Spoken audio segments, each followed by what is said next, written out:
Administration announced today it will impose tariffs on several of its key allies.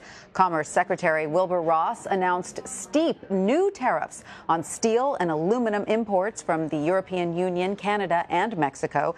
The tariffs, 25% on imports of steel and 10% on aluminum, take effect at midnight. Back in March, President Trump gave the countries temporary exemptions while he tried to force them into concessions, but that didn't work. And now the EU is threatening to retaliate with punitive taxes on U.S. exports like motorcycles, bourbon, and denim jeans. Jordan Goodman joins me now on set. He is a personal finance expert. Jordan, thanks so much for being with us. Let's start with how all of this will affect the average American. Prices are going up. Everything that you buy that's going to be imported is going to go up 10 to 25%. That's already happened with steel and aluminum. And when you get a Harley-Davidson motorcycle or whatever, anything we are importing, the price is going to go up. We talked about a 20% tariff on any cars imported from Mexico, for example. Right. So Europe, Canada, Mexico, and then China's coming next. Right. So for U.S. consumers, we're the ones paying the bills. This is the warm-up. You said China is next. This is the warm-up. This is, as of June 1st, tomorrow, the exemptions go away, so these tariffs are going to go on them. But the warm-up is June 15th.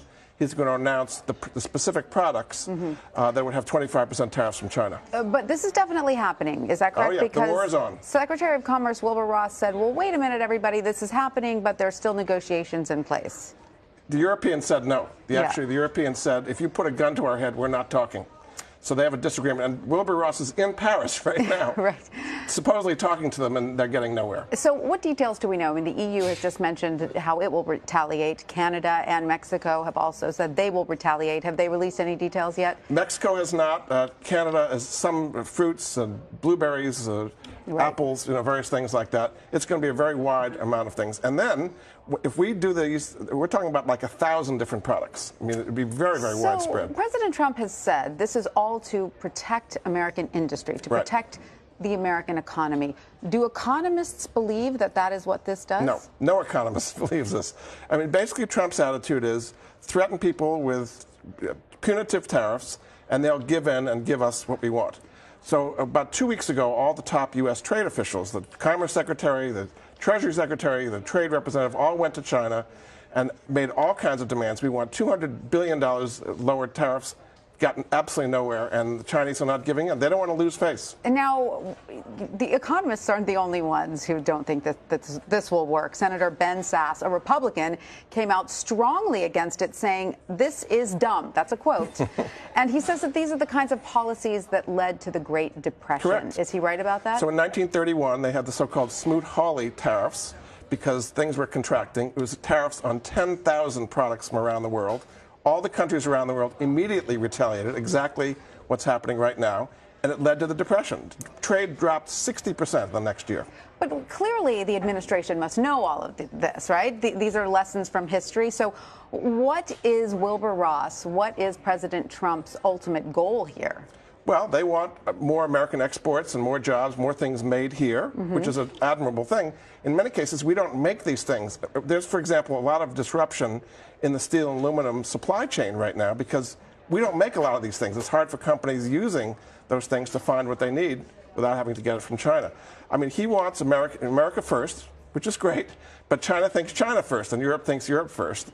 And the result is you're going to have this huge clash. And this is going to affect the markets as well. The stock market's down today in this. And this has not been factored in. People thought, oh, they'll work it out. Is it down on this specific news? It is. It is. Because this is really going to hurt American multinationals. Say you're Boeing and you sell 25% of your jets to China, or Caterpillar, or 3M, or all kinds of companies. If we have embargoes and higher tariffs, that is disastrous for these companies. So U.S. manufacturers and U.S. agriculturalists, the very people that this policy is meant to help, are coming out against it? Correct. So agriculture is our biggest thing. For example, soybeans. We export $14 billion worth of soybeans to China. Some ships with soybeans going other are already being turned around because they're going to refuse accepting those soybeans. That's hurting American farmers right in the core of Trump's support in the Middle West. Just like Ben Sasse, lots of other agricultural senators are going to say, wait a minute, don't hurt our farmers. So could part of this be President Trump's posturing, a little art of the deal? I'm going to threaten this, but actually I'm going to back off. Well, he's been threatening for a while, and now he's actually doing it. And he thought that his threats would actually, change things around. It's the exact opposite. I've been to China, and a big part of the way they think is they have to save face. They can't be looking like they're backing down or being bullied into something. The harder we come at them, the harder they come back at us. They've said, we don't want a trade war, but if you're going to do it, we'll do it. And what is it looking like to you, Jordan? I think we're going to have a trade war. It's starting tonight. All right, Jordan Goodman, thank you so much for your time. Nature has created